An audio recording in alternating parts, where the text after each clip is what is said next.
Ahora vamos a hablar lo que son los bloqueadores neuromusculares. Hola, hola, ¿me escuchan? Sí, doctor. Ya, muy bien. Ahora hablamos de lo que es la morfología de la unión neuromuscular. Esto tiene gran base con lo que es fisiología de la placa neuromuscular. Entonces, esto es como un resumen de lo que es ese tema de fisiología. Vamos a hablar de lo que es la unión neuromuscular. Es la neurona motora presináptica, está formada por la neurona motora presináptica, la fibra muscular postsináptica, y entre ambas existe una brecha que va a ser aproximadamente de 50 a 70 nanómetros, que es la hendidura sináptica. Y esta va a tener la enzima de la acetilcolinesterasa, que es la ACH. Entonces, si te pregunto en el examen, ahora o en el final, la unión neuromuscular está formada por la parte de la unión motora presináptica, la fibra muscular postsináptica y la hendidura sináptica. Ahora, esta unión neuromuscular va a dar una señal que va a ser eléctrica al nervio motor mediante la liberación de la acetilcolinesterasa. Esta liberación, que es una señal química que va a llegar a convertir todo este proceso con una despolarización de la membrana muscular, y por este hecho de que existe esta despolarización vamos a tener la contracción muscular.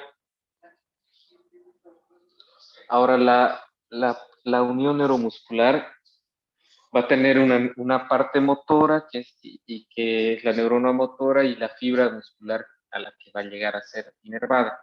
Vamos a tener los receptores de la acetilcolina, que son los nicotínicos, que van a ser musculares.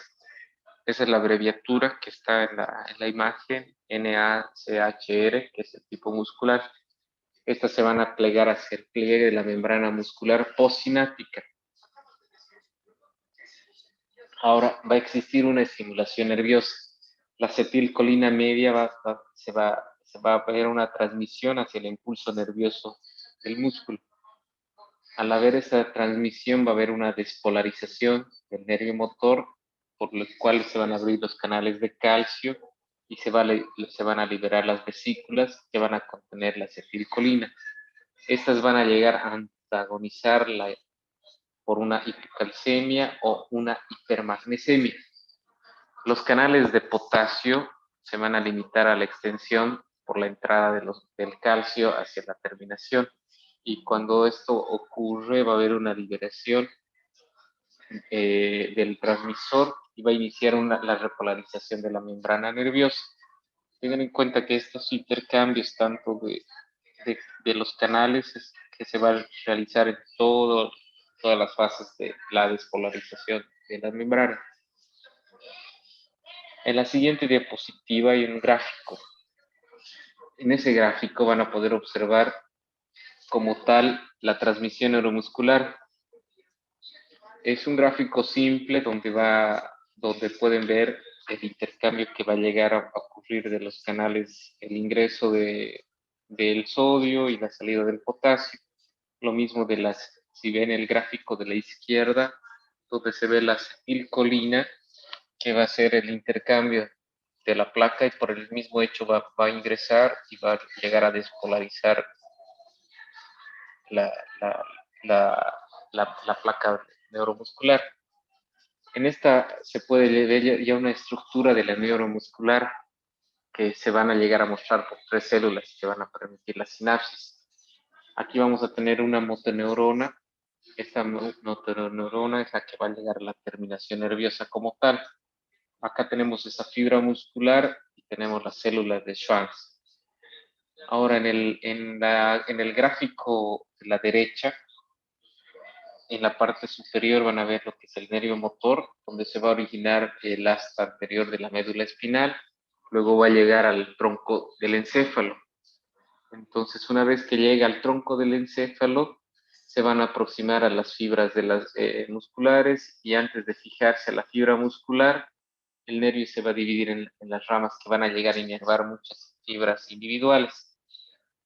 Ahora, cada músculo va a llegar a recibir una estimulación de la sinapsis. Este nervio motor va a llegar a perder, pierde la mielina y luego se divide en muchos botones presinápticos, con los que van a llegar a terminar sobre la superficie de la fibra muscular como tal.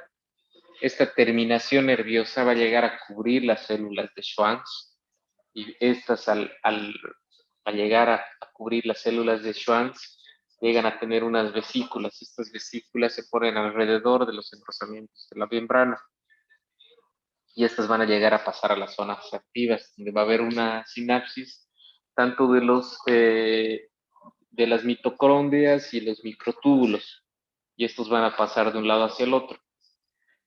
Al pasar, van a pasar por el canal o por la hendidura sináptica, que es una de las bases de la unión neuromuscular.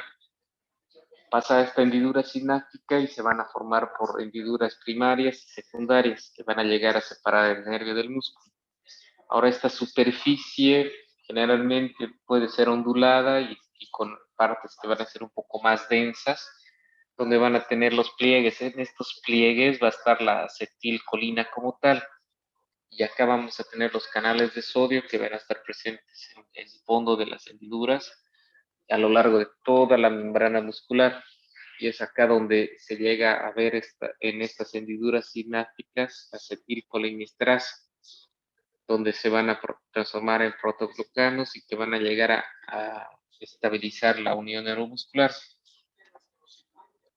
Ahora, toda esta parte de la función es el intercambio que va a existir de la acetilcolina por la acetilcolinesterasa y el acetato de la acetilcoenzima A va a llegar a transportar hacia el interior de las vesículas que van a estar recubiertas con este intercambio y aprovechando la apertura de los canales de calcio. Ahora, en la siguiente diapositiva se ven tanto los eventos presinápticos con la movilización y la liberación de la acetilcolina. En la acetilcolina se va a sintetizar la terminación nerviosa presináptica y esta síntesis a este nivel va a llegar a partir del acetato y la colina, y estas dos van a tener sus reservas funcionales.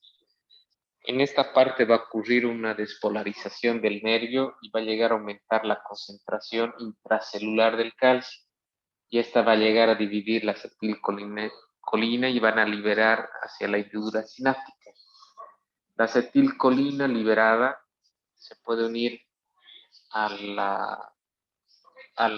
los receptores de acetilcolina, que son los nicotínicos musculares posinápticos, y pueden llegar a iniciar una contracción muscular. Luego de esa contracción se va a seguir una hidrólisis rápida de la acetilcolinesterasa, y esta acetilcolinesterasa se va a dividir en colina y en el ácido acético. Esto sí les voy a preguntar la última parte, porque es importante que sepan, cuando ya vamos pasando todo el efecto de la acetilcolinesterasa va a dividir la acetilcolina en colina y en ácido acético.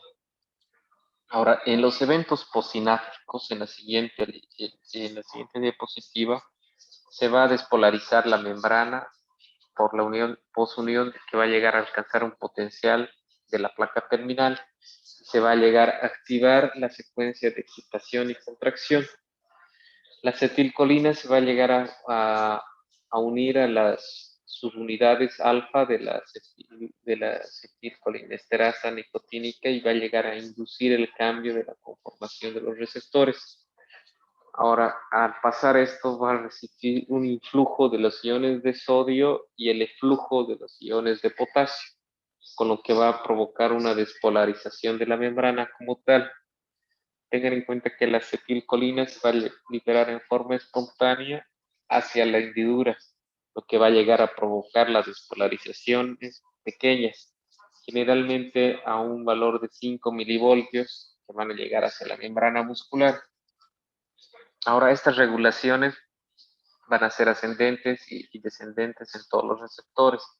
cuando las frecuencias de la estimulación en la placa de la unión neuromuscular va a llegar a disminuir, se puede llegar a disminuir en quemaduras graves, en pacientes que están inmovilizados por mucho tiempo, en infecciones prolongadas y también cuando se usa bastantes relajantes de bloqueo neuromuscular. Son pacientes que están en terapia, pacientes que van a estar generalmente intubados y obviamente conectados a ventiladores. Ahora, los receptores de la acetilcolinesterasa nicotínicos y maduros van a tener una mayor sensibilidad a los bloqueantes neuromusculares no despolarizantes. Ahora, el tiempo de abertura de los canales de acetilcolina nicotínicos van a estar inmaduros, que van a ser incluso hasta 10 veces mayor y pueden permitir la liberación y la síntesis de las dosis letales del potasio intracelular y por la respuesta a la succinilcolina. Por eso se tiene mucho cuidado cuando tenemos pacientes con una quemadura aguda de usar la succinilcolina, por el hecho que en pacientes que están con una quemadura nueva o algo agudo, los niveles de potasio van a ser elevados. Entonces, al ser elevados y al tratar de usar succinilcolina en este tipo de pacientes, vamos a producir un gran daño y es como una contraindicación usar succinilcolina en quemaduras agudas. Ahora, la regulación descendente de la acetilcolina de los receptores nicotínicos maduros en, van a tener periodos de estimulación por agonistas son sostenidos. Es cuando se utiliza bastante tiempo. Entonces, en este tipo de pacientes, el uso prolongado de la neostigmina va a llegar a un envenenamiento por órganos fosforados y puede provocar una resistencia a la succinilcolina, con lo que va a haber una sensibilidad a los bloqueantes neuromusculares no despolarizantes. Lo que igual les pregunté a varios de los grupos sobre el antídoto de los bloqueantes neuromusculares, que era la neostigmina. Ahora, a la siguiente diapositiva, en la diapositiva 9, están los conceptos que sí son aplicables a todos los fármacos y sí les voy a preguntar, ¿qué es la potencia de un fármaco? La potencia de un fármaco va a determinar por la dosis requerida para producir cierto efecto y esto se expresa por una curva de dosis versus la respuesta. En el caso de los relajantes musculares, es la contracción normal de ese músculo. Ahora, tenemos la dosis efectiva que es de 50, es cuando se aplica el fármaco y al 50% de esa dosis ya se tiene una contracción muscular máxima. El ED95 es la dosis requerida para la depresión. En el 95% va a haber un espasmo único. El inicio de acción es otra parte que sí les voy a preguntar, es el tiempo desde la administración hasta el bloqueo neuromuscular máximo. La duración del 25% es la acción donde se va a recuperar la movilidad al 25% después de haber sido administrados los relajantes musculares. La duración total de la acción depende del tiempo desde la administración hasta la recuperación de la razón. Esto se va a ver por el tren de 4, los TOF. Cuando tenemos un TOF mayor a 0,9 con una duración de 0,9, es que ese paciente ya está recuperando y el efecto de los relajantes musculares ya están terminando, ya están pasando. Ahora el índice de recuperación va a ser de 25 a 75, es el tiempo de recuperación generalmente espontáneo desde los 25 al 75%. Ahora, los bloqueadores neuromusculares, en la siguiente diapositiva, en la 10, se van a dividir en dos. Esto sí les voy a preguntar. Son los bloqueantes neuromusculares despolarizantes y no despolarizantes. Los despolarizantes son la succinilcolina, que es el único que este tipo de fármacos, es el único que se usa despolarizante en el uso humano. Estos van a producir una relajación muscular por la despolarización directa de los canales de los receptores de acetilcolina nicotínicos. Por eso son los que van a llegar a despolarizar esta parte. Ahora, los bloqueantes neuromusculares no despolarizantes son los que van a competir con la acetilcolina por los sitios de reconocimiento, que son las subunidades alfa, y por lo que van a evitar la función normal de los receptores de acetilcolina nicotínicos. Ahora, estos se van a dividir por una estructura química en benzocitinolinas o esteroides, y que son dos, entonces eso igual es otra pregunta de examen, y por la duración se van a dividir en el tiempo de acción, va a ser corta, intermedia o prolongada. Ahora, en la siguiente diapositiva, los efectos neuromusculares de la succinilcolina. Tengan en cuenta que es el único bloqueante neuromuscular despolarizante. Esto indica que va a llegar a despolarizar los receptores postsinápticos como los que están fuera de la unión o extraunión, pero no se van a degradar con la acetilcolinesterasa, por lo que van a llegar a despolarizarse tanto en la membrana muscular, provocando una desensibilización. Esta desensibilización de la membrana va a llegar a causar una parálisis flácida después de la actividad inicial de los receptores. Por eso existen fasciculaciones musculares en este tipo de pacientes. Cuando pueden observar el uso de este tipo de relajantes despolarizantes, específicamente de la succinilcolina, generalmente si no se usa una dosis de precurización antes del minuto, van a haber fasciculaciones o contracciones musculares. Por eso se produce al usarse este fármaco. Ahora, las características del bloqueo despolarizante: al aumentar la dosis de la succinilcolina, va a provocar una reducción progresiva de la fuerza de la contracción muscular.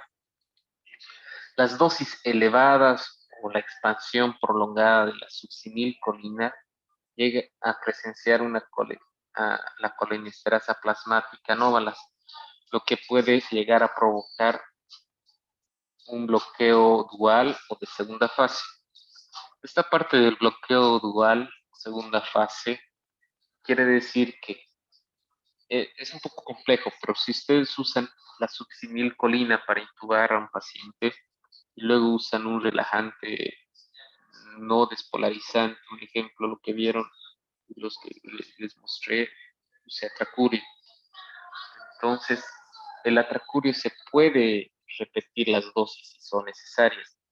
A cambio, la succinilcolina sería como usar como una dosis única. No podemos repetir porque podemos llegar a producir un bloqueo dual o de segunda fase, que les estoy hablando, lo que está en la diapositiva. Esto quiere decir de que ustedes terminan o sacan a su paciente que ha estado intubado, lo sacan a la sala de recuperación anestésica. Entonces puede ser que la succinilcolina recircule en el organismo de su paciente, recircule y a los 15 o 20 minutos puede haber un bloqueo de las placas, un bloqueo en la hendidura sináptica y el paciente llega a tener una depresión respiratoria. Entonces, si no hay un anestesiólogo o alguien preparado para poder solucionar el problema, su paciente puede tener una depresión respiratoria con un paro respiratorio, un paro cardíaco y terminar en la muerte. Entonces, son cosas que uno tiene que saber y bueno, de a poco ir aprendiendo.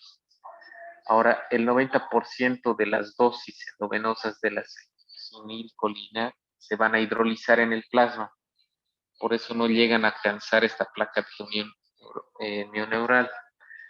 Por eso se utiliza también la succinilcolina para hacer una secuencia de intubación rápida, que es el más rápido. Dentro de los no despolarizantes tenemos el rocuronio, que se puede llegar a intubar al paciente en 90 a 120 segundos, a diferencia de la succinilcolina, que antes de los 60 segundos ya pueden hacer la intubación.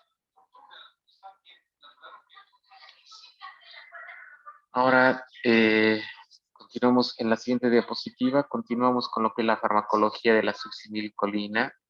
Su dosis del 95% va a ser a 0.30 miligramos kilogramo y una dosis de 1, la dosis habitual va a ser de 1 a 1,5 miligramos kilogramo.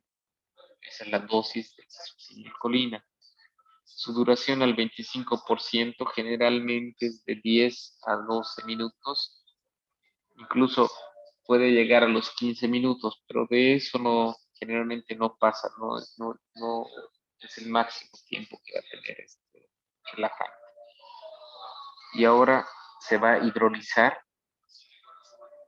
y esta parte de la hidrólisis, si les voy a preguntar, se va a hidrolizar por pseudocolinesterasa, específicamente en el lutil tirilcolinesterasa o en la colinesterasa plasmática. Y esto va a ocurrir esta hidrólisis en el plasma. Ahora, sus efectos colaterales. Todos los fármacos, en la siguiente diapositiva, todos los fármacos llegan a tener efectos colaterales. Puede tener una bradicardia con una asistolia, y esto generalmente se puede ver en niños después de la redosificación, donde vamos a tener unos latidos de escape que van a ser unas extrasístoles ventriculares prematuras. Ahora, las contracciones musculares van a ser desorganizadas, o sea, lo que van a ver esas fasciculaciones. Ahora, el tratamiento de las fasciculaciones se utiliza generalmente dosis pequeñas de bloqueantes musculares no despolarizantes, a un 10%. Esto quiere decir de que si van a hacer una intubación de secuencia rápida, hay que precurarizar a ese paciente para disminuir las fasciculaciones. Eso indica de que ustedes calculan las dosis de los relajantes no despolarizantes para la intubación, pero se usa solo el 10% de esa dosis antes de la administración de la succinilcolina.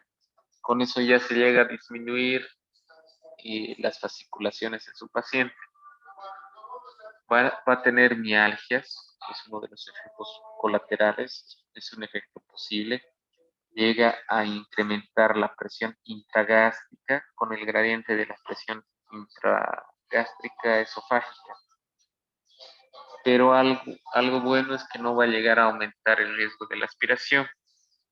Lo que sí va a aumentar la PIC, o sea, la presión intracraneana, y la presión intraocular.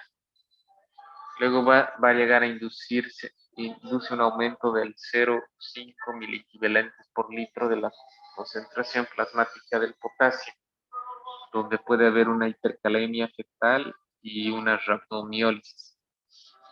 Y como todos los fármacos, igual puede llegar a producir una reacción alérgica. Ahora, la succinilcolina, uno de los, en la siguiente diapositiva, en la 15, el uso indicado es una inducción en la intubación de secuencia rápida para poder evitar esa regurgitación y la aspiración pulmonar. Las dosis, no se olviden de la succinilcolina, es 1 miligramo kilogramo, y su duración clínica va a ser aproximadamente de 5 a 10 minutos. En los niños las dosis van a ser de 1,5 a 2 miligramos kilogramo, y en los lactantes de 3 miligramos kilogramo. Ahora, el tiempo de inicio va a ser al minuto, cuando se utiliza 1,5 miligramos o antes del minuto, generalmente. Ahora, las contraindicaciones. Una contraindicación es de la hipertermia maligna. Hablé con uno de los grupos, que hoy o ayer, no recuerdo, pero era la hipertermia maligna. Está contraindicado en ese tipo de pacientes en una hipercalemia fetal y en el déficit de la pseudocolinesterasa. En esas está contraindicado el uso de la succinilcolina. Ahora, los bloqueadores musculares no despolarizantes son el otro grupo grande. Las características de estos bloqueadores neuromusculares no despolarizantes son los que van a llegar a competir con la acetilcolina por la unión o con una o con ambas unidades alfa de los receptores de la acetilcolina nicotínicos.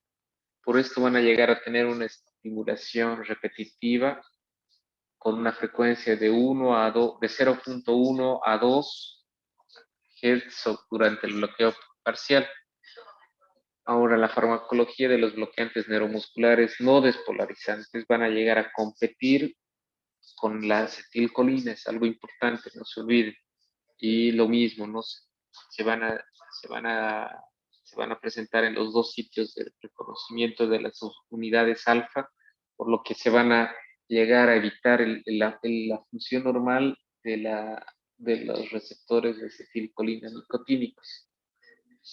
Ahora, algo importante es la estructura química, se van a dividir en benzoquinolinas y el otro grupo son los esteroideos y se divide de acuerdo a la duración en cortos, intermedios y prolongados. Ahora, inicio en la siguiente diapositiva, en la 17, el inicio de la duración, el inicio de los bloqueantes neuromusculares va a depender de la potenciación, es al 95%. Ahora su dosis ahora vamos a ir hablando ya de los más comerciales o los más usados. El pancuronio, que es uno de los prolongados de duración larga, su duración al 25% va a ser de 1 a 2 horas. La dosis del pancuronio es de 0.08 a 0.12 miligramos kilogramo. Y el tiempo de inicio, o sea, el tiempo donde va a estar relajado y donde sí se puede hacer una intubación, va a ser de 2 a 4 minutos. Este tipo de relajante no despolarizante, el pancuronio, es de acción prolongada. Y, de acuerdo a esto, tiene un metabolito 3-OH, que es del pancuronio, y el 50% de la potencia va a estar en compuesto original. Este pancuronio se utiliza para procedimientos largos, generalmente en cirugía cardíaca, que es uno de los relajantes más usados. Tiene efectos vagolíticos que se pueden contrarrestar con los efectos bradicárdicos relacionados con las dosis altas de opioides. Ahora, la eliminación va a ser renal de un 40 al 75% y el hepática al 20%. El becuronio es otro relajante en la siguiente diapositiva, neuromuscular no despolarizante, que va a tener una duración intermedia, que va a ser de efectos cardiovasculares. La dosis va a ser de 0.1 a 0.2 miligramos kilogramos. Y el tiempo de acción, o sea, para poder intubar, es de 3 a 4 minutos. La eliminación va a ser renal del 10 al 50% y hepática del 30 al 50%. Y su metabolito es el metabolito activo de 3-becuronio de cetil. El rocuronio es otro relajante no despolarizante, que es una de duración intermedia. La dosis es de 0.6 a 0.8. Es el otro fármaco o el otro relajante que se utiliza para la inducción de secuencia rápida a una dosis de 1.2 miligramos kilogramo. Ahora, el tiempo de inicio, esa es una de las ventajas que tiene. Generalmente puede ser incluso a los 90 segundos hasta los 3 minutos, a relación de la succinilcolina, que es a los 60 segundos, son 30 segundos más, por eso es otro de los fármacos de elección para una intubación de secuencia rápida. Ahora, la duración generalmente es de 30 a 40 minutos. Uno de sus compañeros preguntó en la mañana cómo se va calculando las dosis y hay que volverlas a repetir. Por farmacología, ustedes ya saben el tiempo de acción, la duración clínica que va a tener ese fármaco. Entonces, si es necesario y la cirugía continúa, es necesario repetir. Pero lo que ya hablamos de monitorización, tenemos el TD4. Y con el TD4 ustedes ya pueden ver el plano y el nivel de los TOF musculares, de acuerdo a su acidez, si es necesario aumentar o no este fármaco.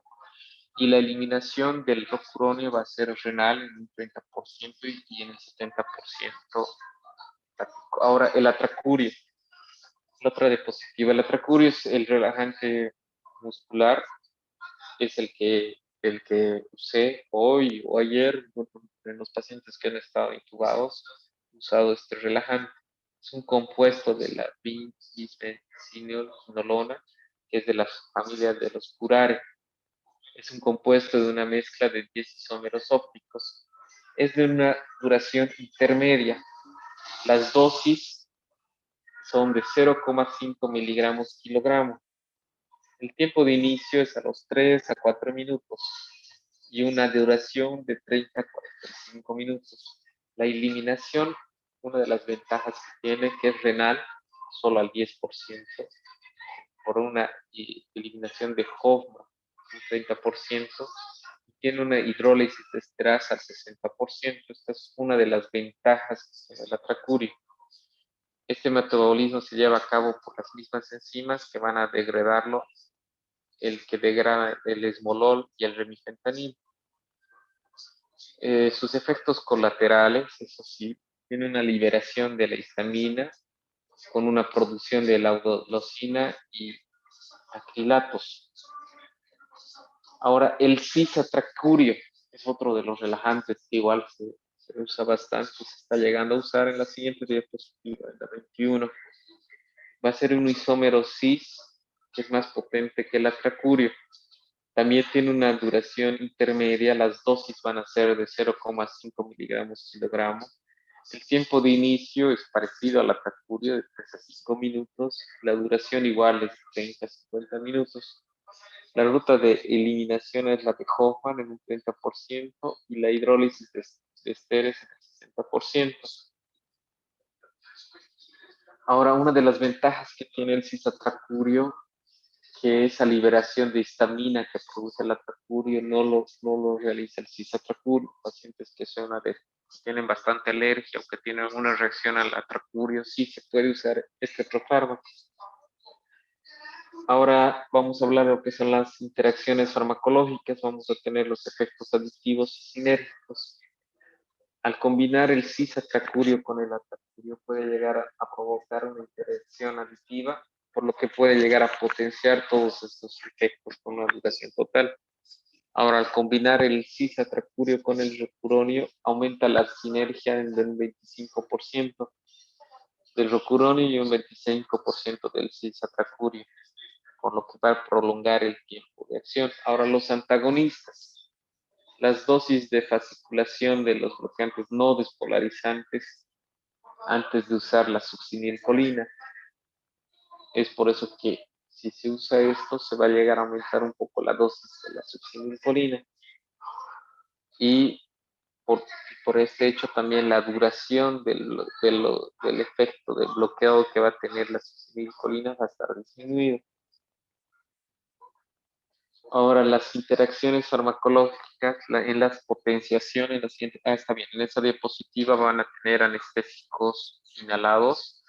Cuando se utilizan los anestésicos inhalados, en el caso que vieron hoy día o lo han podido leer, es el sevoflurane, van a llegar a potenciar el bloqueo neuromuscular.